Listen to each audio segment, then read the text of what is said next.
De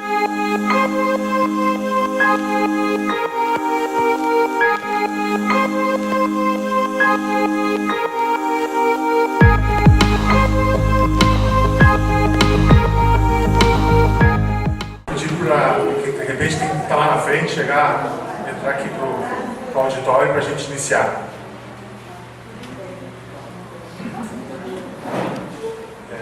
Sejam todos bem-vindos, né, para essa palestra inicial, que dá o pontapé aí para os estudos no ano de 2018 aqui na Sociedade Espírita Amor e Caridade. Eu vou fazer uma prece de abertura. Depois eu passo a palavra para o Solano, que vai apresentar os convidados dessa noite.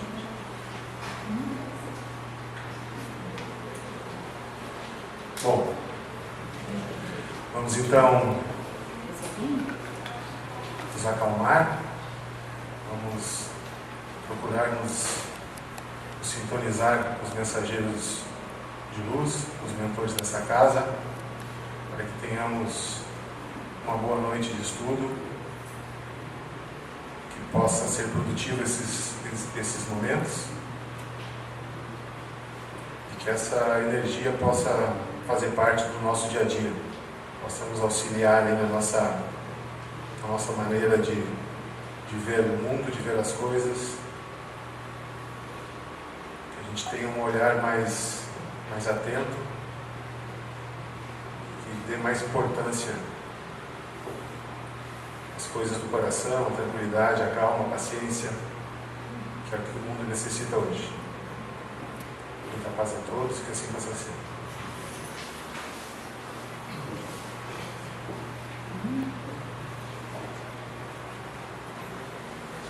Boa noite a todos.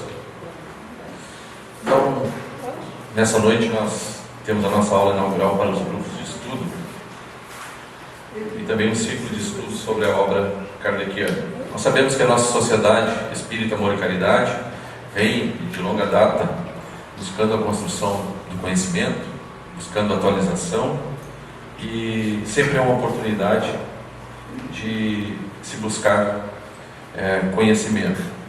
Desta forma, nós temos hoje como nossos convidados Milton Rubens Medrano Moreira,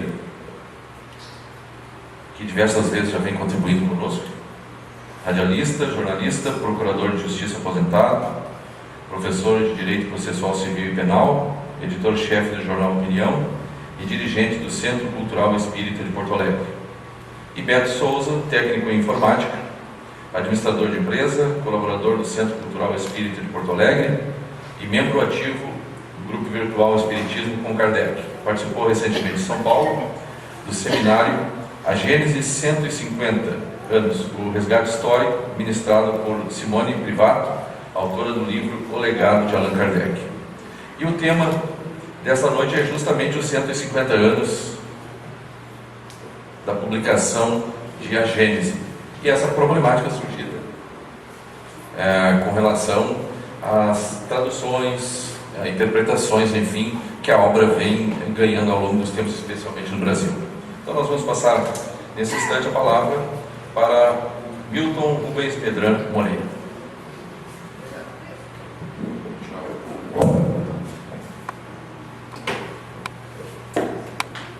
Obrigado, boa noite a todos. Eu fico imensamente feliz de estar novamente aqui.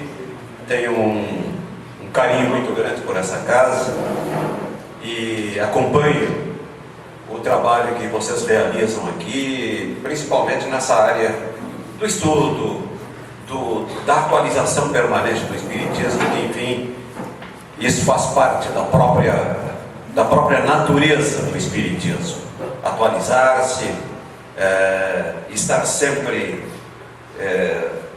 a par dos conhecimentos da ciência, dos avanços do pensamento humano e colocando o pensamento espírita integrando-o ao conhecimento de uma forma geral. Eu me permito abrir a nossa reflexão de hoje com uma frase que está lá em Obras Póstumas de Allan Kardec, um livro que foi editado depois do desencarne dele, e que eu tenho por esta expressão aqui uma afeição muito grande, porque eu acho que ela abarca de uma certa forma o propósito do Espiritismo. Allan Kardec, depois de toda a sua obra, ele escreveu o seguinte, já perto da sua desencarnação, historiando as atividades dele. Ele fez a seguinte observação: um dos primeiros resultados que colhi das minhas observações foi que os espíritos, nada mais sendo do que as almas dos homens, não possuíam nem a plena sabedoria, nem a ciência integral, que o saber de que dispunham se circunscrevia ao grau de adiantamento que haviam alcançado, e que a opinião deles só tinha o valor de uma opinião pessoal. O que quer dizer isso? Quer dizer que espírito é gente. Espíritos não são deuses, não são criaturas sobrenaturais. Não. São as almas dos homens que partiram. E o que isso significa para a proposta espírita? Significa dizer que ela é um trabalho humano. Ela é um trabalho desenvolvido entre a humanidade encarnada e a humanidade desencarnada. Mas não tem nem a suprema verdade e nem o que as religiões chamam de infalibilidade. Ela acompanha passo a passo o desenvolvimento do homem a partir de determinados princípios filosóficos, estes sim, imutáveis, mas que são aplicados ao conhecimento humano de acordo com o desenvolvimento do próprio conhecimento humano. Muito bem, a Gênese, como já foi dito, está completando 150 anos, foi a última das obras de Kardec. Vocês conhecem, aqueles que estudam o Espiritismo, sabem as obras principais de Allan Kardec. O Livro dos Espíritos, escrito em 1857, o primeiro de seus livros, e talvez ele poderia desenvolver todo o Espiritismo, poderia conter todo o Espiritismo nesse livro, mas ele avançava com outros aspectos do Espiritismo e foi escrevendo outras obras, o que é o Espiritismo em 1859, o Livro dos Médiuns em 1861, o Evangelho segundo o Espiritismo em 1864, o Céu e o Inferno em 1865 e a Gênese um ano antes da sua morte. Esse livro que está completando 150 anos. Tem ainda obras póstumas que foram escritos dele, recolhidos e publicados depois de sua morte. E tem outros pequenos livros, pequenas publicações, o que já nos mostra o seguinte: há uma expressão muito comum no meio espírita, quando se fala no Pentateuco espírita. Pentateuco, que seriam 5 obras. Não, Kardec não escreveu só 5 obras. Kardec escreveu muito mais, só que tem 6, mas tem pequenas publicações que ele fez, e não tem nada a ver, isso é um mito chamado Pentateuco espírita, é uma expressão que não se coaduna com a proposta espírita. Eu diria que a Gênese, a última obra que ele publicou, e a respeito da qual há ainda algumas questões a serem resolvidas, e isso o Beto vai demonstrar depois.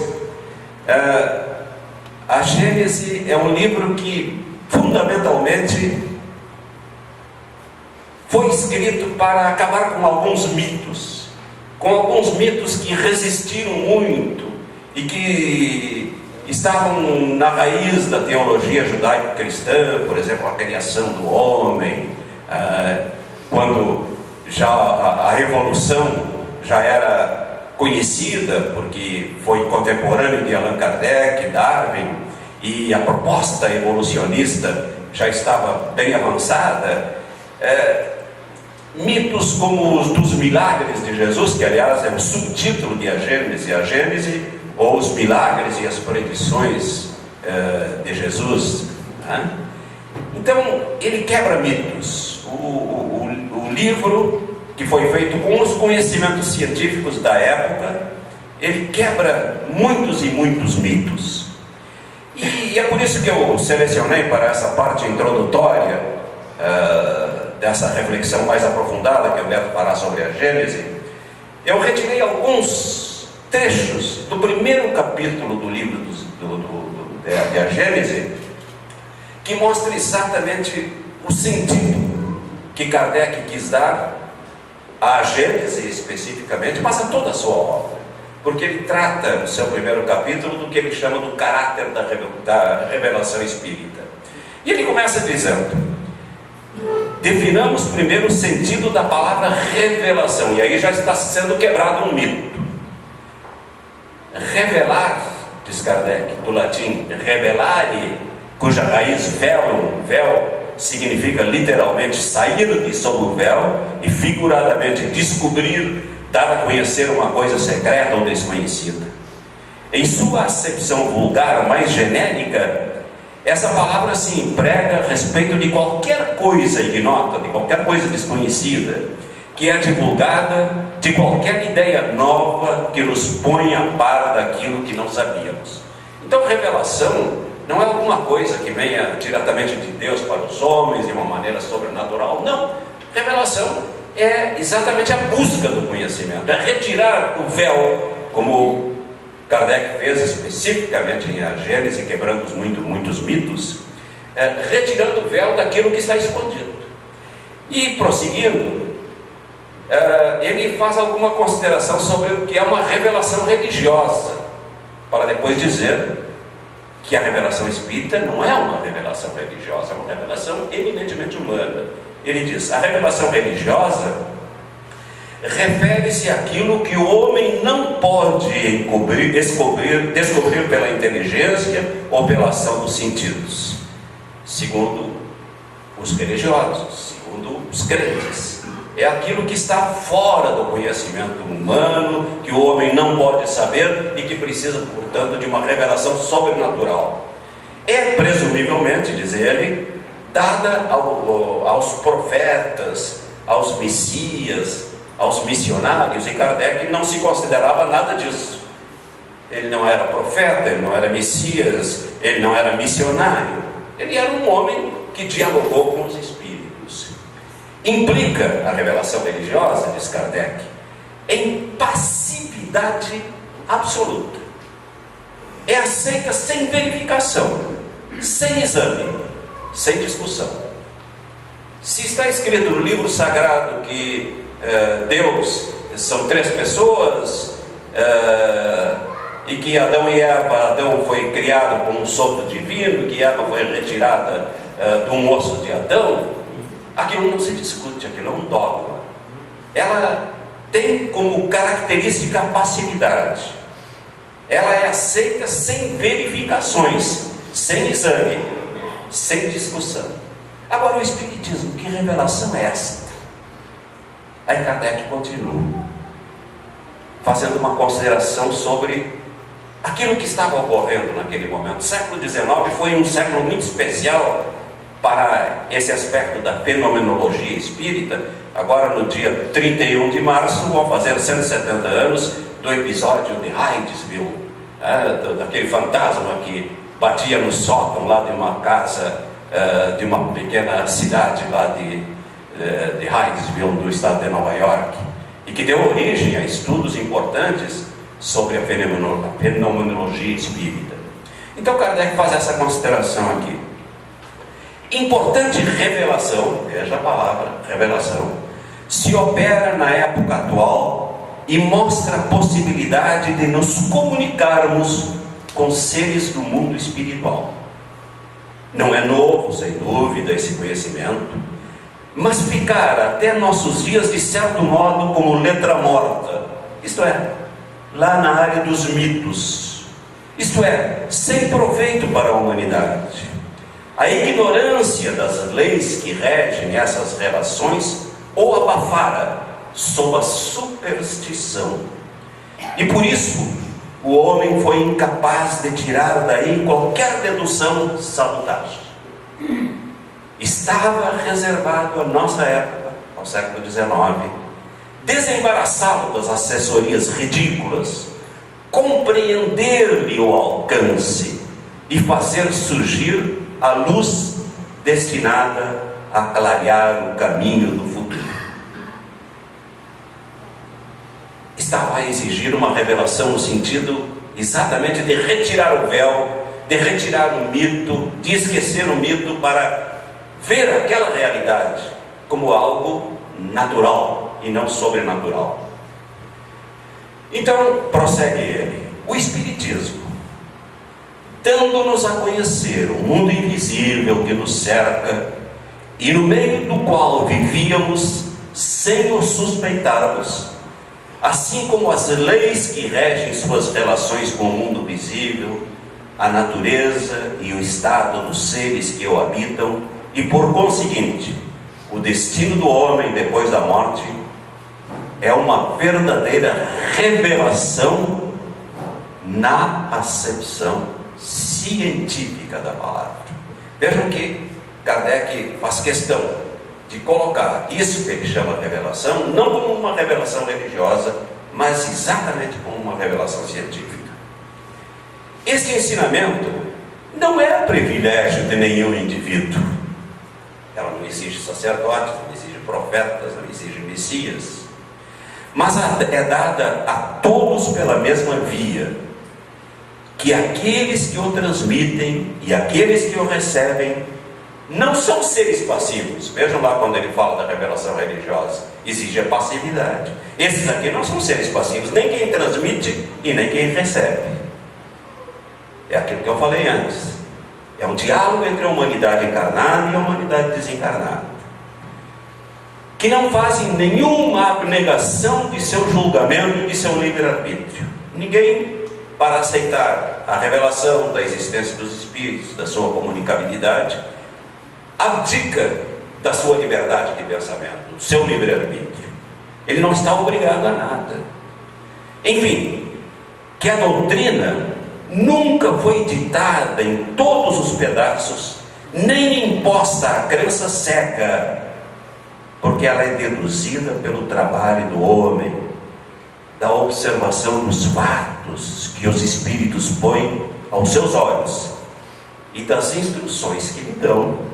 Instruções que o homem estuda, comenta, compara, e da qual tira ele mesmo, o próprio homem, daí o livre-arbítrio, daí a liberdade de pensamento. O espírita deve ser um livre pensador, necessariamente ele há de ser um livre pensador, ele não é um crente. Ele examina aquilo e aceita aquilo que a sua razão lhe indica e que a sua razão conforta. Compara e da qual tira ele mesmo as consequências e as aplicações. Em uma palavra, conclui Kardec, o que caracteriza a revelação espírita é que a fonte é divina. A fonte é divina porque é sobrenatural? Não. Porque toda a lei natural, em espiritismo e na filosofia espírita, lei natural é sinônimo de lei divina. Está lá na questão 614 do Livro dos Espíritos, o que é a lei natural? O que é a lei natural? A lei natural, diziam os Espíritos, é a própria lei divina. É aquilo que nos indica o que devemos fazer e o que não devemos fazer, e o homem só é infeliz quando dela se afasta. Isso é lei natural, ou seja, lei divina. Então, nesse sentido ela é divina, porque tudo é divino. Quando se descobre os buracos negros, ou quando se descobre mais um planeta, não está tendo uma revelação sobrenatural, mas uma revelação natural e divina, sim, porque todo conhecimento é proveniente da natureza, ou seja, da divindade. Lei divina e lei natural na filosofia espírita são sinônimos. Então, a revelação espírita, a sua fonte é divina, mas a sua iniciativa coube aos espíritos, e a elaboração é o resultado do trabalho do homem. Vejam bem como Kardec salienta isso. Ela é divina porque toda lei natural é divina. A sua iniciativa é dos espíritos, que são homens, que nada mais do que são as almas dos homens que partiram. E a sua elaboração é um trabalho voltado ao homem. Nós é que temos que construir esse conhecimento. Se a doutrina espírita nos trouxe os embasamentos fundamentais disso, cabe a nós, estudiosos do espiritismo, continuarmos esse trabalho a todo momento e sempre em harmonia com o conhecimento humano. Daí Kardec insere isso aí como uma terceira revelação. Eu, particularmente, confesso a vocês, não gosto disso, de colocar o Espiritismo como uma terceira revelação, sendo a primeira a mensagem de Jesus, de Moisés, a segunda de Jesus e a terceira o Espiritismo. O Espiritismo se insere em todo o percurso do conhecimento humano.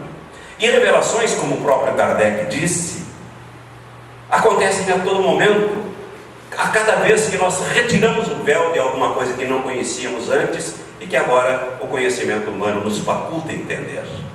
Mas isso aqui é pedagógico, isso aqui é cultural. Kardec escreveu isso aqui numa cultura judaico-cristã na qual ele estava muito mais inserido do que estamos nós hoje. Então, para os seus leitores, ele usou essa expressão, que hoje me parece que nós temos que atualizar isso. Revelações existem a todo momento. A revelação da presença de um planeta novo girando sobre uma estrela agora conhecida, isso é uma revelação. Revelações se fazem a todo momento dentro de todas as áreas do conhecimento, na medicina, na física, na química. A todo momento estão se desenvolvendo novas revelações. Então, colocá-la como uma terceira revelação me parece alguma coisa meramente cultural. Outra coisa, progressividade e conformidade com a ciência.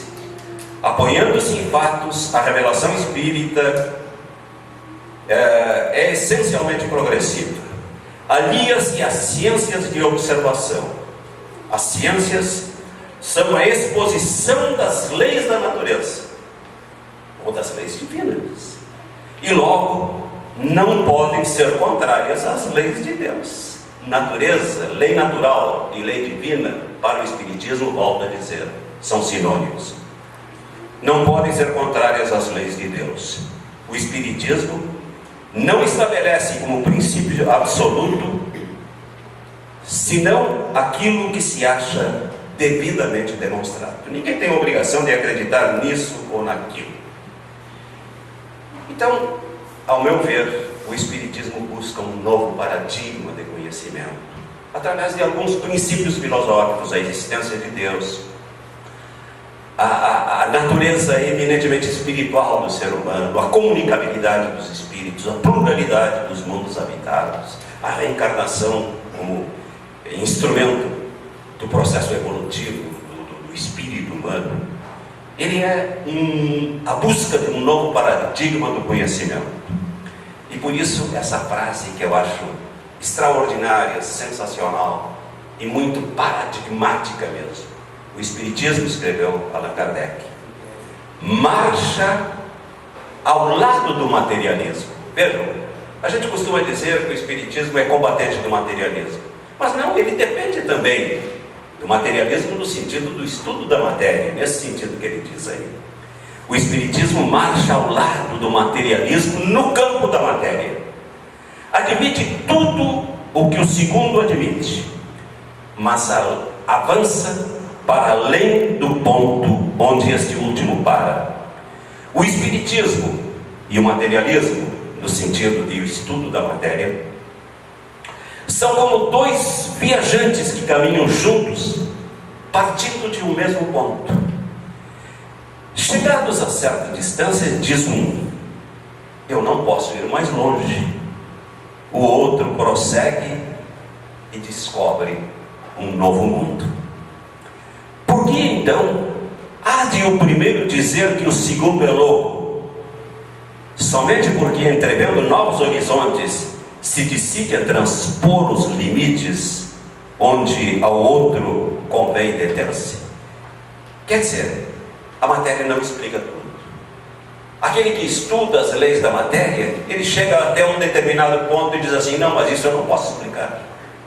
Aí o conhecimento espírita é que vai entrar. Eles estão caminhando passo a passo, mas não são inimigos, não. O estudo da matéria, o estudo das ciências materiais, ele é o contrário. Ele solidifica o conhecimento espírita e exige do estudioso a busca de novo paradigma, de novas explicações. E por isso, ainda Kardec diz: caminhando de par com o progresso, o Espiritismo jamais será ultrapassado. Porque se novas descobertas lhe demonstrassem estar em erro acerca de um ponto qualquer, ele se modificaria nesse ponto. Se uma verdade nova se revelar, ele a aceitará. Vejam a abertura que o Espiritismo, diferentemente das religiões tradicionais, tem a respeito da ciência. Ele marcha junto com a ciência, ele caminha junto com o progresso. E se a ciência amanhã disser assim: olha, não existe o espírito, será que vai dizer? Nunca poderá dizer isso. Mas contrariar alguma coisa que está nesse livro aqui, a Gênese. E algumas coisas já foram contrariadas, sim, porque a ciência avançou muito do século XIX para cá. A visão sobre a cosmologia, a visão da própria origem do homem, da origem do universo, o Big Bang, surgiu depois que Kardec escreveu isso, essa explicação a respeito da origem do universo. Tanta coisa aconteceu no mundo da astronomia, da cosmologia, da física. Isso derroga o que está escrito na Gênese? Não. Diz assim: naquele momento era isso. E Kardec, sobre aquilo que se conhecia então, colocou as ideias espíritas, a ideia do espírito, da imortalidade do espírito, da comunicabilidade, da evolução espiritual. Mas devemos caminhar juntos. E é nesse sentido que nós devemos examinar todos os livros espíritas, especialmente este, sobre o qual existem alguns debates, principalmente de pouco tempo para cá. E é a respeito disso que o nosso Beto vai falar agora. Desculpa se eu falei demais, mas é contigo, a coisa é contigo hoje. Obrigado.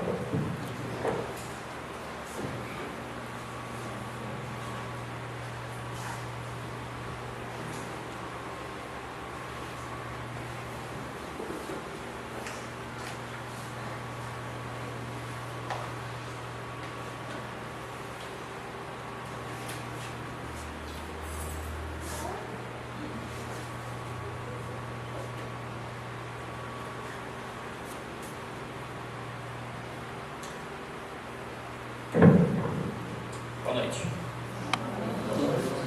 Agradecer a presença de vocês essa noite, agradecer também o convite da sociedade para expor esse tema bem complexo. No Centro Cultural Espírita de Porto Alegre, nós vamos fazer um ciclo de estudos sobre esse tema a partir de abril. Vão ser 5 encontros, onde a gente vai poder expandir um pouco mais o assunto. Então aqui eu vou tentar reduzir ao máximo um tema que é bem complexo para o público comum. Aqui a gente tem a vantagem de ser trabalhadores da casa, que já tem um certo conhecimento da doutrina, que estão mais preparados para entender alguns pontos. Bom, a Gênese, os milagres e as predições segundo o Espiritismo, a questão da adulteração. Ano passado, nós estávamos comemorando 160 anos do Livro dos Espíritos. E na Confederação Espírita da Argentina, o presidente dela, Gustavo Martinez, estava se preparando já para 2018 os 150 anos da Gênese. Ele queria lançar uma edição comemorativa à data, só que no mercado espanhol existem basicamente 2 versões da Gênese em circulação. E ele ficou em dúvida, qual delas eu devo colocar como referência nessa edição comemorativa. Aproveitando a visita de uma pesquisadora brasileira, que é diplomata pela Argentina, ele perguntou para ela, ela é bem conhecida na América Latina, apresenta um programa de rádio, uma rádio online em Miami, que é a Simone Privato. E ela também não sabia, mas se propôs a descobrir por que as 2 versões eram tão diferentes ali. Ela foi pesquisar em bibliotecas, em outras casas da Argentina, antigas, com os seus acervos, mas não conseguiu chegar também numa resposta. Resolveu então ir até a França para pesquisar direto nos originais o que tinha acontecido, por que tinha aquelas 2 versões da Gênese. Passamos ao conteúdo. Época da codificação. A França era governada por Napoleão III, eles estavam no Segundo Império, que era o selo dele. Era um governo muito rigoroso, que controlava muito o conteúdo. Então todo autor que quisesse publicar um livro, ele tinha que passar por aquele passo a passo. O primeiro era a declaração de impressão, declarando quantas obras, quantos exemplares ele iria imprimir de um determinado conteúdo. Seriam 1.000, 2.000, 3.000, enfim. Valeria para aquele número de obras X. Segundo, uma decisão do governo sobre o conteúdo. Havia uma censura. Então, assim que se lançava a declaração de impressão, os censores pegavam a cópia da obra e analisavam se aprovariam ou não. Ou seja, a obra ela não podia ser... nada podia ser impresso contra os deveres perante o soberano e os interesses do Estado.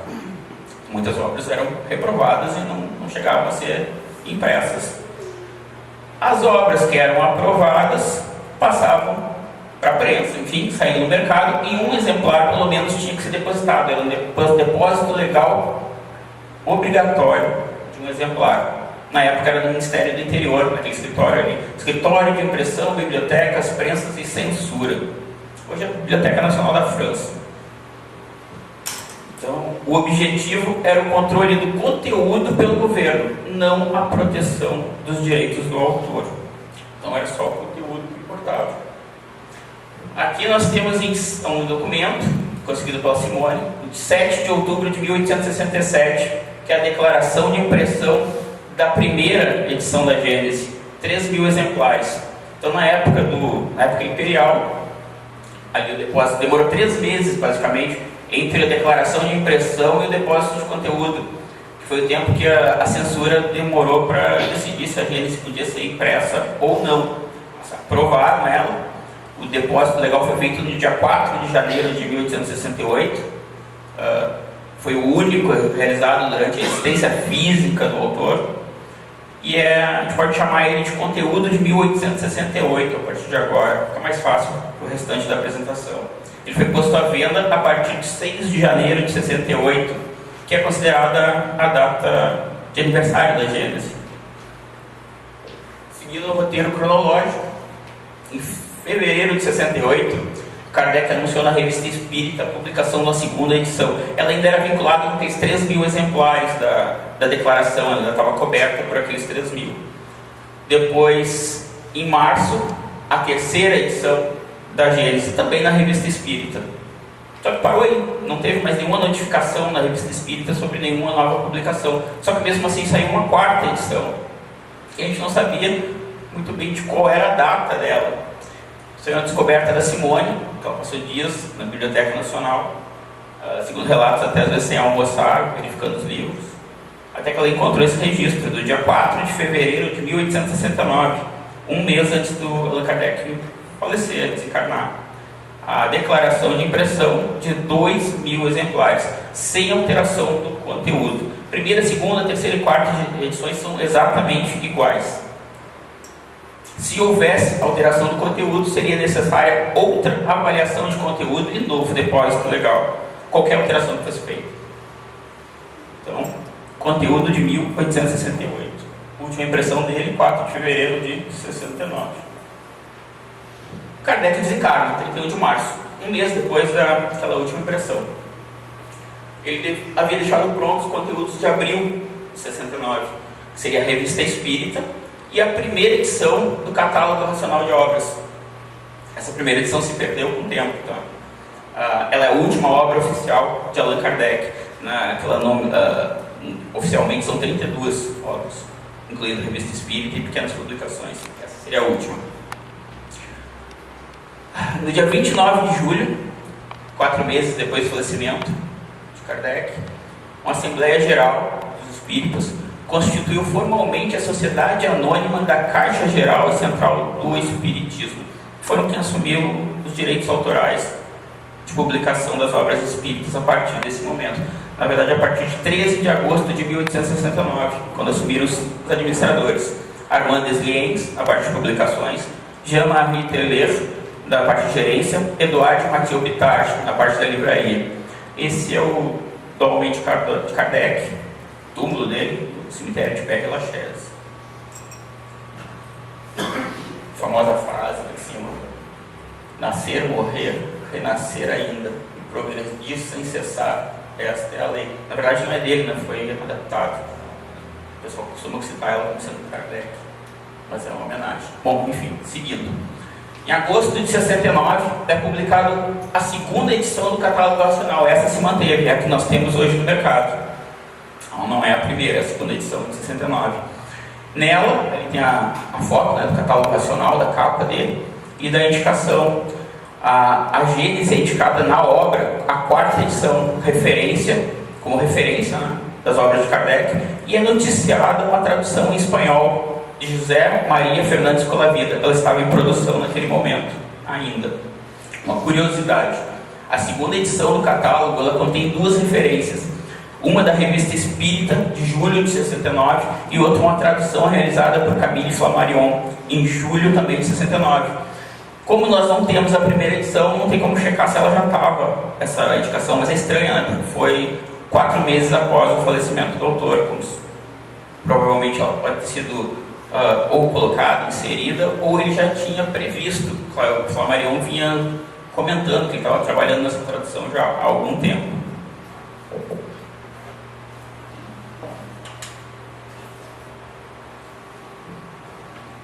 Seguindo. Julho de 1870, história da Guerra Franco-Prussiana. França e Alemanha. Ela termina com a deposição do Napoleão III. Ele se rendeu. O exército francês foi totalmente derrotado. Quando o exército francês se rendeu, acabou o Império, estava nascendo a Terceira República Francesa, os cidadãos de Paris se revoltaram e criaram a Comuna de Paris. Pode ser pesquisado na internet, ela durou pouco tempo, cerca de 2 meses. Tem filmes, até Os Miseráveis, um filme muito bom sobre esse assunto. Uma coisa interessante, um mérito para o Desliens, é que ele continuou o trabalho de publicação da Revista Espírita, apesar de todas as dificuldades do período. Então tem muita gente que diz, durante aquele período não teve publicação. Não, a Revista Espírita ela continuou saindo. Claro, isso exigiu muito do Desliens, tanto que um mês depois do término dos conflitos, ele renunciou por problemas de saúde, que ele precisava se cuidar. Nessa época, então, poucos meses depois, em setembro de 71, assume oficialmente o Sr. Pierre Gottin Leymarie a administração da Sociedade Anônima. Por essa época, ela passou a se chamar Sociedade Anônima para a continuação das obras espíritas de Allan Kardec. O Sr. Leymarie ele era simpático a outras filosofias orientais, teosofia, enfim. E ele tinha essa política editorial mais aberta, de abrir as publicações da Revista Espírita para outras teorias também. Foi muito criticado na época, mas é inegável essa relação dele entre ele e a teosofia da Madame Blavatsky, que também estava muito em voga na época. Saiu a tradução do Colavida, que ela tinha sido anunciada no catálogo, 1871, baseada na segunda edição de fevereiro de 68. Ali o senhor José Maria Fernandes Colavida e a folha de rosto da edição. Ele é conhecido como Kardec espanhol. Essa versão foi divulgada na Espanha e nos países de língua espanhola, o que explica a gente ter 2 versões dela em espanhol, da Gênese, porque o Colavida usou essa. Ah, não falei da outra. E aí temos a nova. Essa aqui nós temos. Basicamente 99% do mercado brasileiro. A quinta edição. Ela saiu em 1872, 2.000 exemplares. Essa data não era conhecida, tá? Foi também descoberta há pouco tempo. Sabia-se 1872 depois de um tempo, mas não se sabia a data exata ali da declaração de impressão, quantos eram, e nem o do depósito legal de conteúdo. 23 de dezembro de 1872 foi quando oficialmente foi depositado, agora já na biblioteca, o depósito legal de conteúdo novo. Então, a sociedade anônima pelos direitos autorais é outro ponto de debate dessa questão, é um dos pontos, tem o contexto histórico e esse também de direitos autorais. Ela não estava autorizada a modificar o texto que havia sido depositado pelos autores em 1868. Nesse ponto é bem claro, alterações que podem ser feitas são capa, índice, prefácio e introdução, notas de rodapé, apêndice, mas o corpo da obra, texto, não pode ser alterado. Se tiver uma obra nova, diferente. A posse dos direitos materiais não significa a posse de todos os direitos morais, pois os de alteração não são herdáveis. Esse tema está em bastante debate ainda hoje no nosso meio, tá? Movimento espírita. Então a gente tem algumas pessoas, justificando que essas alterações podem ter sido feitas por Kardec naquele um mês que ele teve, de fevereiro até março, até falecer. Outros dizem que não, que as alterações foram feitas pelos administradores da sociedade. Então esse é um debate aqui no Brasil, pelo menos, ainda bem atual, bem polêmico aqui. Aqui temos as capas, folhas, da quarta edição, que é a última depositada por Kardec, e a de 1872. Notem que ela veio ali no meio, se eu consigo botar o mouse, embaixo do... Não, o mouse não aparece. Embaixo do quinta edição tem revista corrigida e aumentada. Ela saiu em 72. Né? Claro, na época o pessoal perguntava, mas quem é que revisou? Quem é que corrigiu? Quem é que aumentou? Foi Kardec, em 68. Essa era a justificativa. E que era aceita na época. Só que ela não tinha ano. Ao contrário de todas as edições feitas por Kardec para dia 4, 1868. Se olhar as outras também, vai ter a data. 57, Livro dos Espíritos, 61, 64, enfim, todas têm. Essa edição não tinha data na folha. Tinha ali revisada por Kardec 68, mas não tinha data, né? Seguindo o roteiro cronológico, esse aqui é um fato bem conhecido de alguns, é o processo dos espíritos. Aconteceu em 1875. Como eu falei para vocês, Lei Marie tinha aquela abertura, diferente do Kardec. Kardec era muito prudente, ele pensava muito antes de publicar alguma coisa. Estava muito em moda na época, na França, as fotografias com espírito. A pessoa ia lá, o médium, o fotógrafo, tirava uma foto com um parente que morreu. O parente saía. Ali nós temos o Flammarion, que é um dos auxiliares aí da Gênese, astrônomo famoso, com uma desconhecida. Ele não reconheceu esse espírito. A Miss Blackwell, que foi a tradutora das obras de Kardec na Inglaterra, junto com Napoleão III. Ele tinha falecido, né, há pouco tempo, na guerra, enfim, tá ali ele, uma pose bem interessante. E a Amélie Poudret, viúva do Kardec, com o próprio Kardec. O que acontece? O médium, que é o Eduardo Bouguer, ele era médium, ele conseguia fotos que eram reconhecidas, que a pessoa olhava, meu parente é realmente ele. Só que ele vivia disso, ele dependia disso para viver. É uma coisa que até é bem alertada por Kardec no livro dos médiuns. O que tu recebe de graça, dá de graça. O que acontecia quando ele não conseguia as fotos? Ele tinha bonecos, manequins, e ele fazia essas montagens, né? Aquela ali no meio do Napoleão III, que chega a ser hoje em dia, para os nossos padrões de efeitos especiais, a gente olha aquilo e nossa, né? Tá ali o imperador. Enfim, foi até o ponto que ele cobrava bem caro por essas fotos. E alguém, obviamente, entrou na justiça, né? Teve o ressarcimento, porque pagou por um monte de fotos e não reconheceu nenhum dos espíritos que estavam nas fotos. O processo foi muito divulgado, tem um livro dele, foi lançado pela FEB no século passado. Hoje em dia é muito difícil de conseguir ele, eu consegui uma realidade, que é o processo dos espíritos. Ele está aqui para consulta de quem quiser, depois tem essas fotos dele também. Final do processo, 3 condenados. O fotógrafo auxiliar dele, Lei Marie. Lei Marie, nesse ponto, ele era Ele era o editor, ele era responsável pela publicidade. Não quer dizer que ele tivesse sido desonesto ou que ele tivesse agido de má fé. Provavelmente ele tem acreditado que o Buguê era médium mesmo o tempo todo. Mas, como editor da revista, como responsável por colocar aquelas obras, aquelas fotos na revista, ele foi condenado também. Depois acabou sendo revertido. A condenação ficou só para o fotógrafo e para o auxiliar dele. Mas ele acabou ficando preso por 2 anos. Ao voltar, ele continuou a mesma linha editorial. Em 1882 foi feita a primeira tradução brasileira de A Gênese. Na época já estava baseada na 8ª edição francesa, que era igual à 5ª, tá? Não era já a 4ª, não existia mais aqui no mercado. E em dezembro de 82, Amélie Boudet, Gabriel Delany e Bert Fropo fundam a União Espírita Francesa. Na época se tornou antagônicos, a sociedade e a União. Era como se fossem 2 pontos distintos. A União defendia um controle mais rigoroso do conteúdo, mais doutrinário, enquanto que a sociedade já tinha degradado um pouco, vamos dizer assim. Elas tinham um apoio também de Leon Denis e de Henri Salce. Henri Salce era um biógrafo de Kardec. 21 de janeiro de 83, desencarna Amélie Gabrielle Boudet, viúva de Kardec. São a parte do que Gabriel Delany falou no sepultamento dela. Ela terá tido a suprema satisfação de morrer, tendo a certeza de que a obra do seu tão querido marido jamais perecerá. Ela assistiu com felicidade ao renascimento do movimento espírita na França e no estrangeiro, no caso com a União Espírita Francesa. Ela voltou à vida espiritual, feliz de ver as ideias de nosso mestre propagadas de novo com redobrado zelo. Gabriel Delany.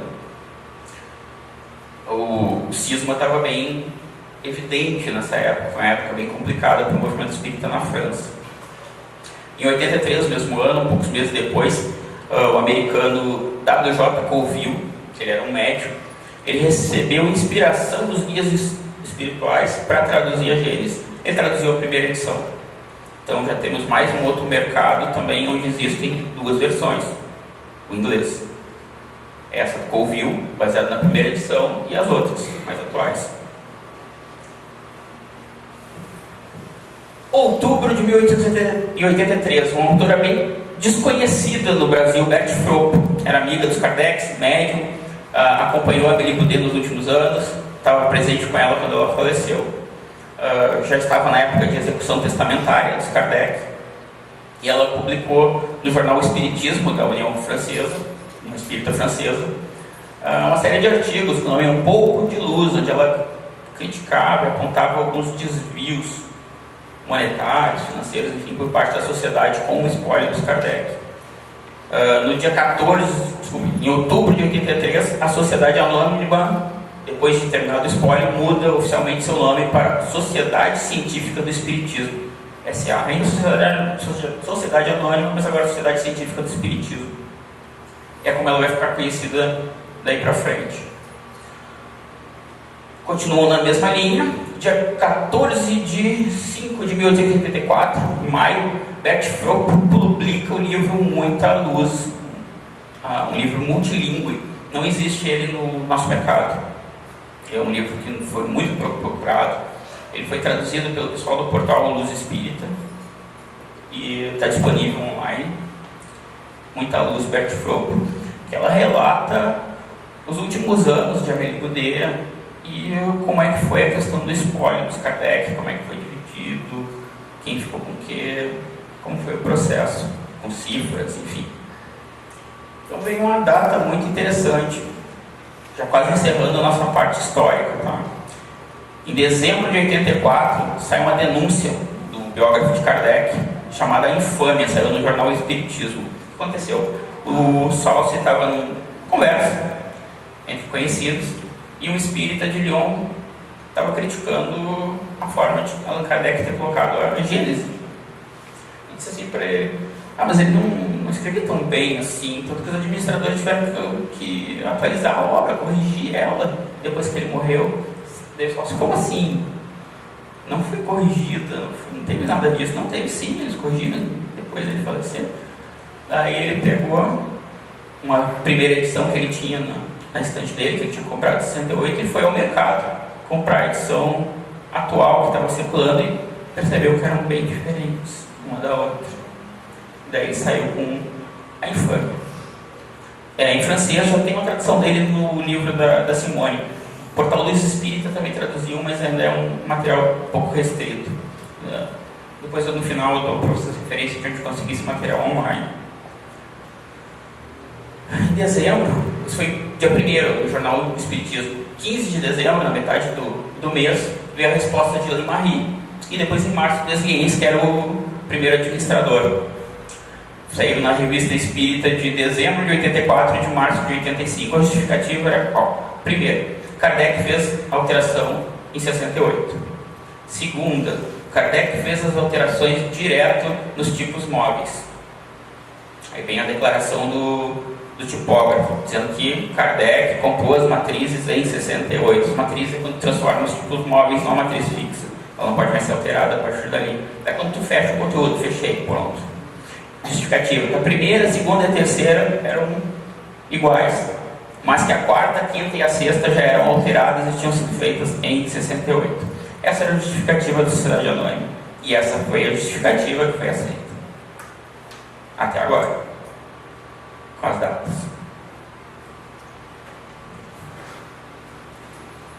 Tempos atuais, vamos lá, um século e pouco quase, foi quando esse tema ficou praticamente esquecido.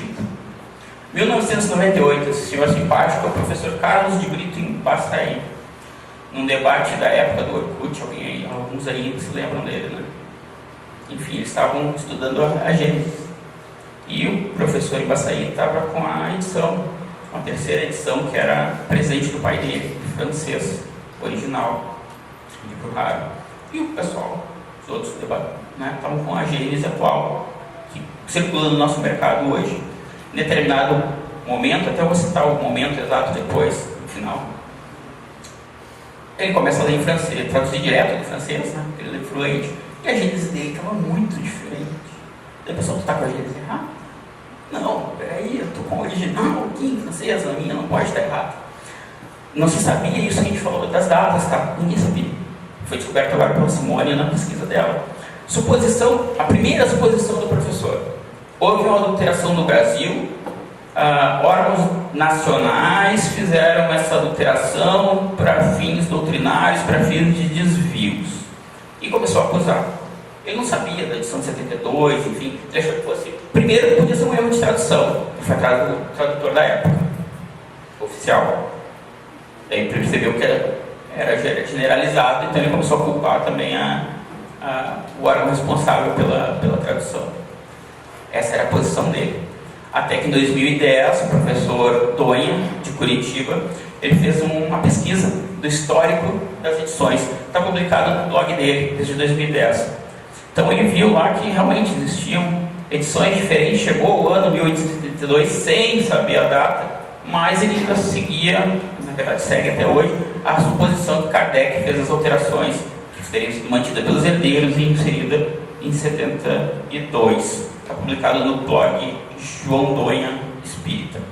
Em 2015 e 2016, esse autor, Adriano Calzoni, lança esses dois livros. Em nome de Kardec, relata a relação do Lei Marie com a Blavatsky, com a teosofia, a forma como ele se aproximou e depois se afastou deles.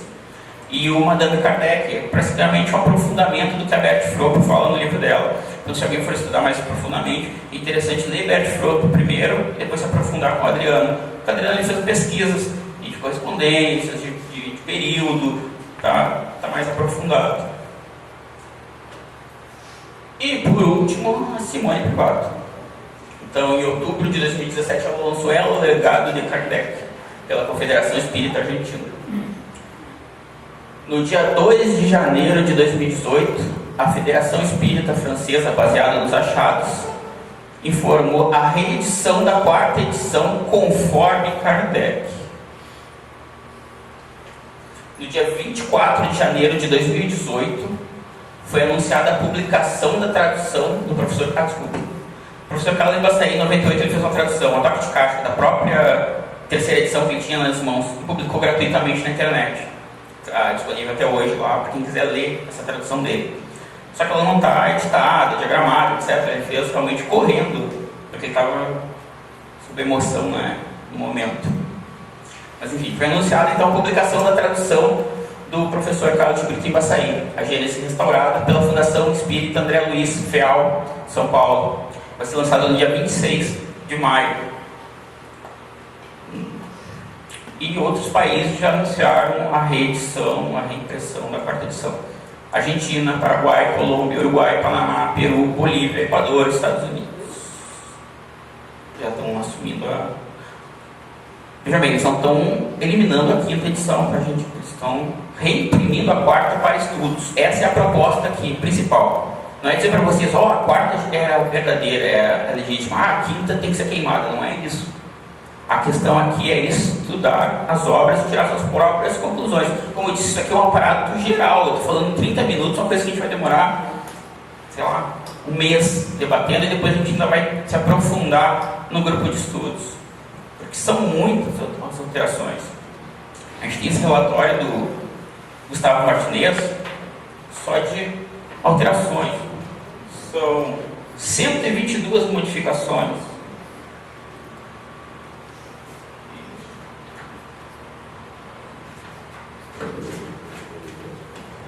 83 parágrafos suprimidos. Aqui. É muita coisa. Tem letra, tem palavra, tem parágrafo inteiro, tem coisa que muda a compreensão de um tema. Então não é uma coisa simples a gente dizer, a gente tem que estudar. Diferenças. Então eu vou tentar citar duas. Essa aqui, por coincidência, do capítulo 15 dos Milagres do Evangelho, desaparecimento do corpo de Jesus, foi o item da polêmica do professor Embaçaí. Tá? Item 67. O que ocorreu com o corpo carnal é um problema cuja solução apenas se pode deduzir até nova ordem, por hipóteses devido à falta de elementos suficientes para estabelecer uma convicção. Portanto, sobre a maneira pela qual se deu esse desaparecimento, apenas pode haver opiniões pessoais, que somente teriam valor caso fossem sancionadas por uma lógica rigorosa e pelo ensinamento geral dos espíritos. Ora, até o presente, nenhuma das que foram formuladas recebeu sanção desse duplo controle. Se os espíritos ainda não resolveram a questão pela unanimidade dos seus ensinamentos, é porque, sem dúvida, o momento de resolvê-la não chegou. Ou ainda, faltam conhecimentos por meio dos quais as pessoas poderão resolvê-las por si mesmos. Então, essa aqui ele elimina aquela teoria docetista do corpo fluídico de Jesus. Como uma certeza, pelo menos, né?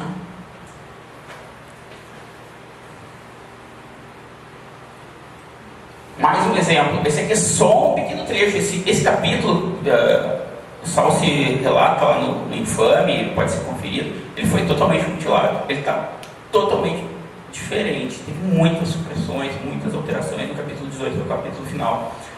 Da função do espiritismo no movimento regenerador do planeta. Nova geração, item 20. Consequente com ele próprio, não se impõe, diz o que é, o que quer, o que dá, e atende àquele que lhe vier livremente, voluntariamente, quer ser aceito pela razão e não pela força, respeita todas as crenças sinceras e só combate a incredulidade, o egoísmo, o orgulho e a hipocrisia, que são as chagas da sociedade e os obstáculos mais sérios ao progresso moral. Mas ele não lança o anátema a ninguém, até mesmo aos seus inimigos, porque está convencido de que o caminho do bem está aberto aos mais imperfeitos e que cedo ou tarde aí eles entrarão. Essa é a Gênese. Referências online, tá? A gente tem esse grupo de debates. É um grupo bem crítico, tá? Então às vezes tem pessoal que chega esperando mensagem de bom dia e se assusta. Então é um grupo bem eclético, tem diversas posições. Alguns desses autores que a gente citou estão nesse grupo. É o grupo Espiritismo com Kardec. Sabemos pouco, não temos certezas definitivas, mas ousamos buscar. Frase de Maurício Herbert Jones. A arte é de Marcelo Henrique Pereira.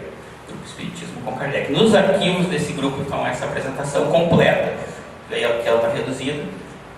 Bert Fropo, o Processo dos Espíritas, Revista Espírita, tem a coleção. Então ela é bem completo, a parte de arquivos do grupo. E aquilo, quem resolver procurar, o conselho chegar com a mente aberta, sabendo que não vai encontrar água com açúcar. Isso é, pessoal, vai estudar. Muito obrigado pela atenção de vocês.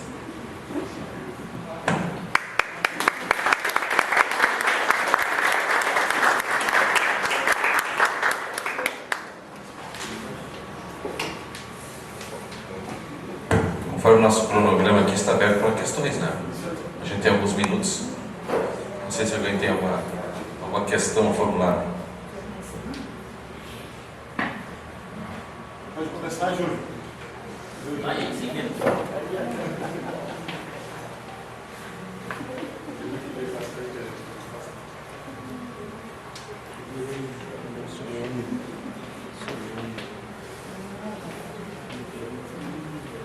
Apareceu a figura da estrela dos 6 pontos, não sei se significa.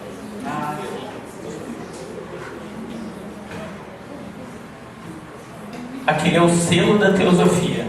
Ela é uma filosofia, uma mescla de esoterismo com filosofia oriental, que foi criada no século XIX pela Madame Helena Blavatsky, da qual a figura que estava reportada junto, que é o Pierre Lemarie, fazia parte, se associou a ela pela volta da década de 80 do século XIX e chegou a constituir uma parte do escritório e representação da Sociedade Teosófica na França naquela época.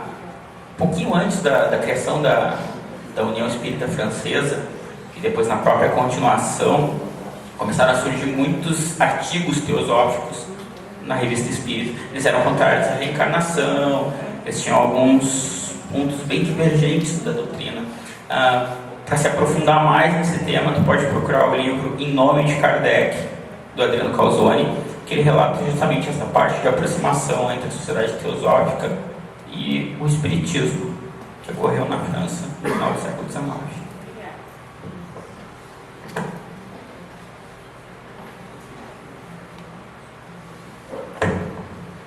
Eu gostaria de saber, essas alterações que foram sendo produzidas ao longo do tempo, de que forma mexe com essa parte fundamental do pensamento de Kardec e das pesquisas dele? Bem complexa. Vamos lá. Então, na verdade, essa é um erro, tá? Eu, quando comecei a pesquisar esse assunto, eu comecei olhando as traduções aqui no Brasil. E elas são realmente muito diferentes, mas aí isso era muita coisa de tradutor. O tradutor traduzia de um jeito, outro de outro. Quando eu disse que 99% do nosso mercado da quinta edição é real. FEB e outras é a quinta edição. A gente só tem uma publicação brasileira, que é da CELD, pela Albertina Seco, que é da terceira edição. Mesmo assim, ela contém alguns probleminhas ali na parte de conteúdo dela. Então, na verdade, a modificação de conteúdo são duas, né? Os originais, conteúdo de 68, conteúdo de 72. Doutrinário, esse é um estudo que tem que ser feito com muita calma, tá? Eu não quis botar alguns temas mais polêmicos aqui, como tem no seminário, até vocês podem acompanhar no YouTube o seminário que teve em São Paulo com a Simone, onde ela coloca alguns pontos mais polêmicos mesmo, que eu achei que não eram tão adequados para o momento, ainda mais que é um início de ciclo de estudos de vocês.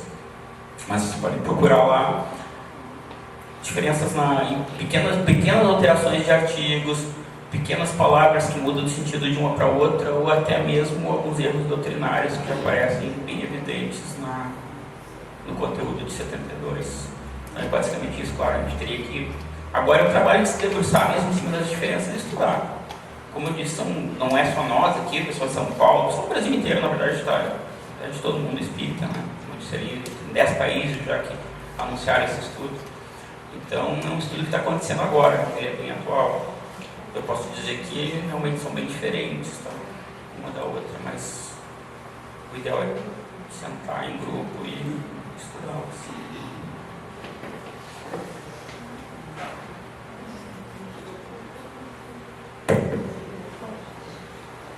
Não foi tema. Fagundes. Só uma questão, a tradução do Imaçaí, como diz na internet, ela se aproxima dessa tradução da terceira edição ou da quarta edição, que como for ele disse terceira, e a quarta está diferente? Sim, então assim, a primeira e a quarta edição são todas iguais. Kardec não fez nenhuma alteração no conteúdo. O conteúdo foi sempre o mesmo. Teve só impressões diferentes. Então, dos 3.000 exemplares solicitados na primeira declaração, a gente tem as impressões de dezembro, que foi lançado em janeiro, depois fevereiro e março. Aí acabou os 3.000 da primeira declaração. A quarta edição, ela foi impressa só em fevereiro de 69, segundo a declaração de impressão aqui constante. Mas não houve alteração de conteúdo, era o mesmo conteúdo nas quatro. Até se pegar uma do lado da outra e comparar, vai ver que textos, tipos, é exatamente os mesmos tipos, não houve alteração em tipos nem em formação de matrizes. Então, a tradução do professor Ibaçaí é baseada no conteúdo, vamos chamar de conteúdo de 1868, que engloba as 4 edições, as 4 primeiras. O conteúdo de 1872 embarca a quinta edição e todas as que vieram depois. São só esses 2 conteúdos que existem na rede, 72 e 68. Só que o que tem mais no mercado é o de 72, até hoje. A tradução do Imaçaí está... Assim, são 2 depósitos diferentes no Ministério da Cultura, que era obrigatório, né? Se fosse fazer qualquer alteração de conteúdo, o corpo da obra tinha que depositar, porque o governo tinha que ver se não tinha nenhuma propaganda anti-governo ou alguma coisa assim. Até um fato curioso é que depois, na República Francesa, a Terceira República Francesa, depois da destituição do Napoleão, demorou só 3 dias entre a declaração de impressão e a autorização, coisa que demorou 3 meses no Império para eles aprovarem a impressão. Espero ter esclarecido.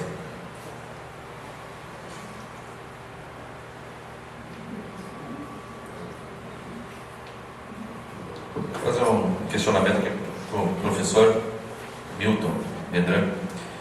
Talvez não seja exatamente o nosso tema, mas o senhor, como estudioso da doutrina espírita, pode nos falar com relação a isso. Nós temos uma concepção na obra de Kardec de Deus, e durante diversas passagens, seja no Evangelho, no Livro dos Espíritos, em muitos momentos aparece a seguinte expressão: por que não é dado conhecimento de tal coisa? Porque Deus assim não permite, porque contraria Deus, enfim, de certa forma nos colocando Deus como se fosse alguém que primeiro não pudesse ser contrariado, ou que impusesse limite ao homem. Eu gostaria que o senhor fizesse um esclarecimento para nós em relação a essa questão. Eu volto àquela questão inicial com a qual eu abri a reflexão de hoje. A doutrina espírita foi escrita por homens. É um diálogo entre a humanidade encarnada e a humanidade desencarnada. Quais foram os espíritos que acorreram ao chamamento de Allan Kardec? Normalmente espíritos íncitos da cultura judaico-cristã. Foram santos, São Luís, Santo Agostinho, e que guardavam, pelo menos na época, ideias ainda muito católicas de Deus. Vejam como é que a questão número 1 do Livro dos Espíritos conceitua Deus. O que é Deus? É a pergunta. E a resposta: Deus é a inteligência suprema e causa primária, ou causa primeira de todas as coisas. Não é uma pessoa, muito menos 3 pessoas.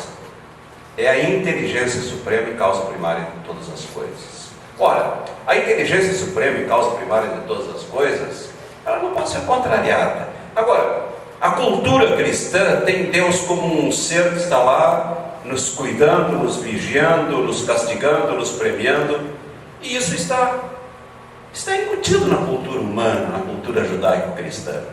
Então nós não podemos tomar contato com a doutrina espírita sem perder isso de vista, que é um diálogo entre homens encarnados, homens desencarnados, mas um diálogo entre homens. E nós devemos avançar a partir dos conceitos fundamentais. A questão número 1 é um conceito fundamental. A visão que o Espiritismo tem de Deus não é a visão judaico-cristã. É a visão filosófica, deísta e não teísta. Há uma diferença entre deísmo e teísmo. O teísmo coloca Deus como uma pessoa que cuida da vida de todo mundo, premia, castiga, etc. São os deuses das religiões. O deísmo coloca Deus como uma inteligência suprema, uma causa primária, não é? E aí não estamos submetidos à vontade de Deus, isso Deus quer, isso Deus não quer. Então nós temos que avançar nesses conceitos, lembrando sempre que Kardec é produto do seu tempo, que Kardec é produto da sua cultura, e que os espíritos com os quais ele dialogou também são produtos de culturas às vezes bem anteriores a dele, bem anteriores ao iluminismo, que nos deu essa visão mais racional da espiritualidade, mais racional acerca do espírito humano, da natureza humana e de sua condição no mundo. Temos que sempre ter isso presente. Por isso que o segmento espírita, pelo menos ao qual eu pertenço, trabalha muito com essa questão. O espiritismo tem que ser permanentemente atualizado, não nos seus princípios fundamentais, a existência de Deus, a existência do espírito, a imortalidade, a comunicabilidade dos espíritos, a lei de causa e efeito, a pluralidade dos mundos habitados. Isso são conceitos fundamentais do espiritismo. Agora, a interpretação desses princípios, ela avança de acordo com a capacidade que nós temos de avançar também nessa visão de homem e de mundo.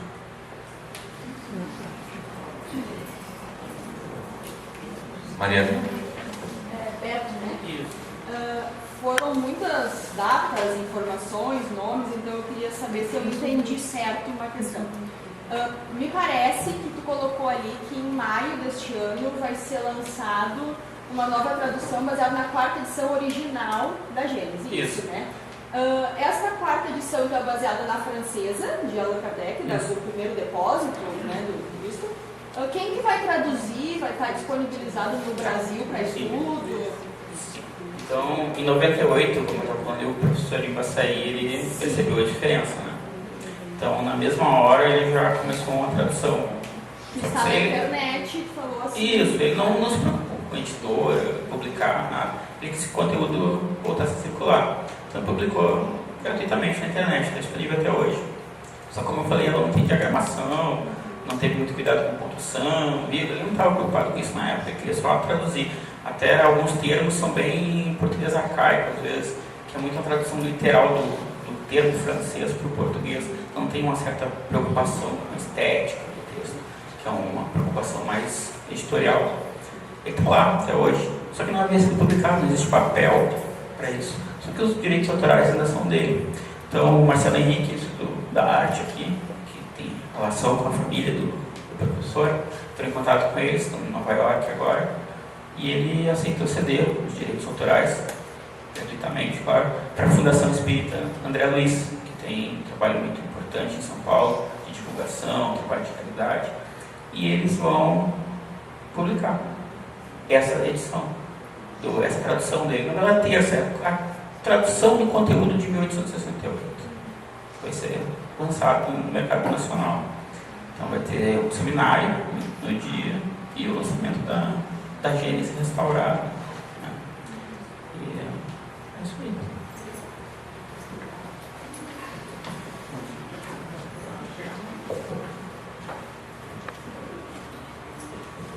Essas alterações acontecem com a gente, ou a gente tem que começar a se preocupar com as outras obras também? Olha, vamos lá.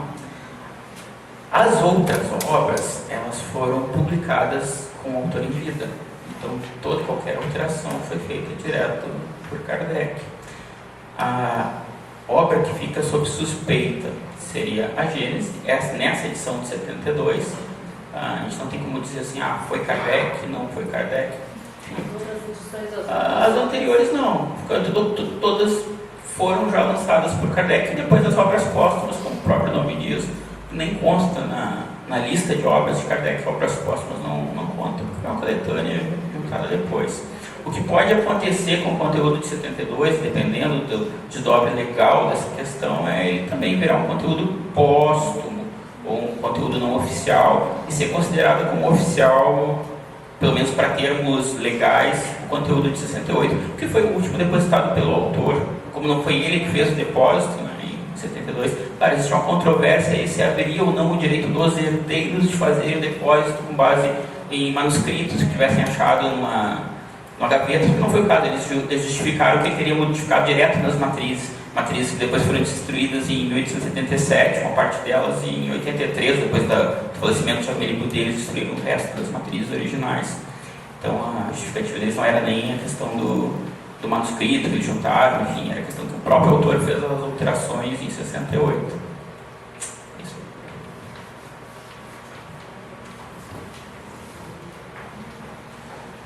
Nós vamos encaminhar aqui o encerramento, agradecendo então aos nossos convidados nessa noite. Muito obrigado pela presença, pela brilhante exposição de ambos aqui. E vou passar a palavra aqui para o nosso coordenador dos nossos estudos para os recados finais. Bom, gente, é só avisar vocês que agora no mês de maio haverá o ciclo de estudo sobre a história do movimento espírita. Será às quartas-feiras, das 19h30 até às 20h30, 1 hora de estudo. Serão 5 encontros, se não me engano, que tem no mês de maio, e o GEC vai coordenar esse ciclo. E o GEC, infelizmente, agradece, ficou muito feliz com a presença de vocês, com esse trabalho, mas infelizmente, em função de compromissos profissionais, não pôde comparecer. Semana que vem aula, na terça e na sexta para todo mundo. E muito obrigado e uma boa noite a todos. É isso aí.